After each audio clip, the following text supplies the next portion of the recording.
Let me show you how I went from this to that. Hey besties, welcome back to my channel. Today's video is how to style a short hair.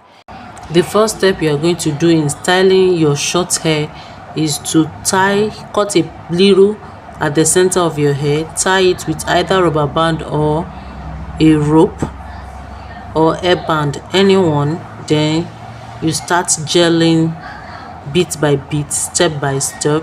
I'm using shine and jam gel to gel my hair. Then I'll top it with a black gel. The black gel I'm using is petals.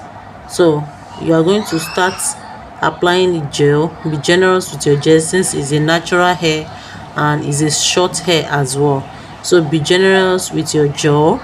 Apply as much as you can. Please besties, kindly ignore the background voices. I try as much as possible to remove it, but it's not. Children will always be children. So guys, pardon me, apologies. And yeah, let's continue with the tutorial. As much as you are applying the gel, make sure you are combing it as well. The combing ensures the gel sink inside the hair, if that makes sense, right?